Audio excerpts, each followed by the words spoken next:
你可能会很好奇，为什么我会用这么奇怪的构图来跟你们聊天？那是因为今天的影片重点是我收藏多年的组合模型，它们分别是来自宝可梦丰原地区的裂空座、固拉多、盖欧卡。所以今天要什么呢？当然是要把丰原地区三神兽对立的英姿给完全展现出来，一起来玩吧！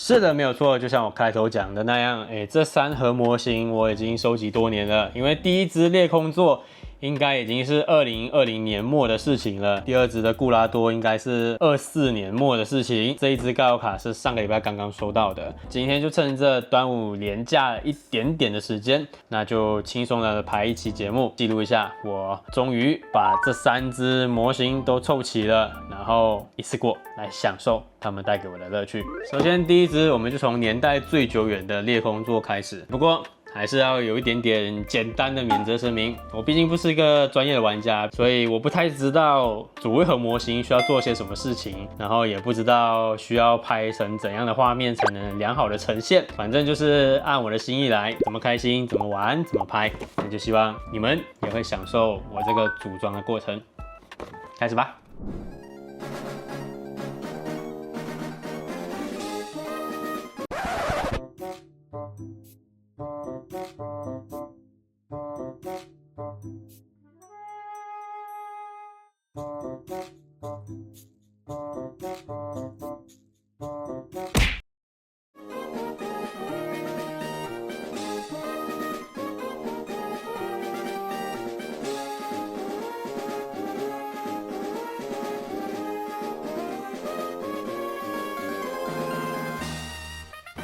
OK， 花了40分钟之后，终于都把裂空座组好了。那这只裂空座其实我觉得蛮 Q 的啦 ，OK， 它真的就像一条龙那样子，它每一个地方都是一个支点，所以你是可以任意的去摆动或者是拆掉它的。我觉得这点其实我没有预料到，我以为它是硬邦邦的一只龙，但很明显的不是。好，那我们接下来就进行到下一只吧。OK， 再下来就按顺序，我们来到固拉多，马上开始吧。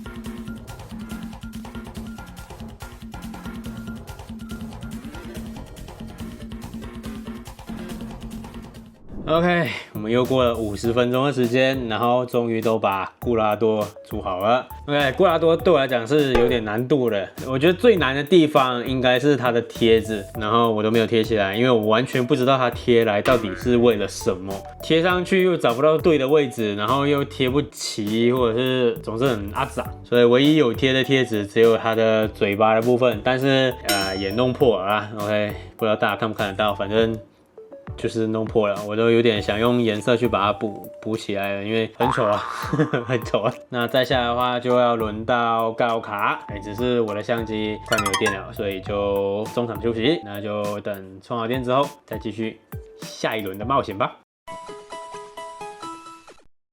OK， 经过半天的时间，我的相机也充好电了，真的是半天，因为昨天是从11点多开始的。那拼完了裂空座跟固拉多之后，时间也来到了半夜1点钟，休息了大半天之后，现在是下午1点左右，就要继续我们的伟大目标，我们就要把高卡给组起来，开始吧。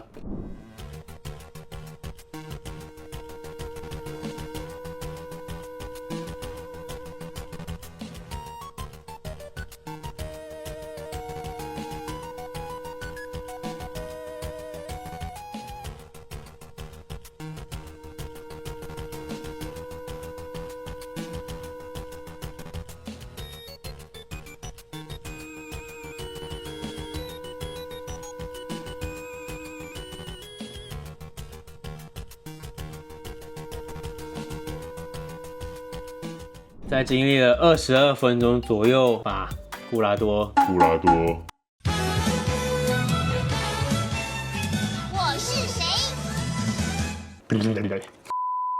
那盖欧卡是目前这3只里面无可否认真的是最简单一只，步骤也是最少的一只，没有什么太大的难度。它嘴巴里面贴纸比固拉多做法还要好，可能也算是有进步了吧，毕竟也2年多过去了，我不知道，反正就这样子，我们终于凑齐了盖欧卡、固拉多，然后还有。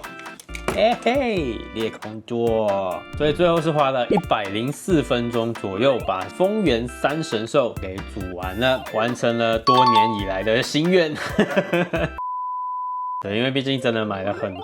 多的模型，但是都没有去玩过 ，OK， 就变成好像只是买来摆着。那这次是个好机会，很难得，终于等到了盖欧卡的登场 ，OK， 连裂空座都已经出了好几只，没有错。我除了这一只原版的裂空座之外，其实还有一版是色违版的裂空座啊，这个我也买了，然后也是完全没有拆过的。再来，当然也是有超级裂空座，没有错的话，今年底就会出异色版的超级裂空座，那个我也是有买的，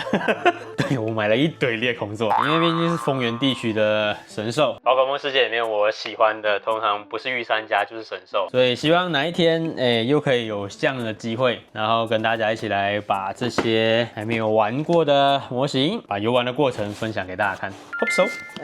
毕竟现在人长大了哈，有些时候就觉得。不是没有时间，不是没有金钱，但是就是少了小时候那一份纯粹的快乐吧。有些时候就觉得好像很省啊，什么都提不起劲啊，不想做这样子。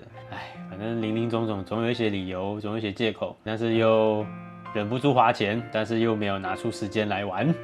我觉得这点其实蛮可惜的，所以今年来一直都有在调整自己的心态，希望这一个是一个好的开始，那就把这些我喜欢的东西买回来了，然后就好好的去玩它们一遍，这样子才不会辜负他们出现在我的生命里。OK， 那今天的话讲的也够多了啦，今天节目就到这边告一个段落。所以明天要什么？除了要把这些裂空座把它组完之外，当然是要继续没事找事做。我是马来莫，我们下次见，拜拜。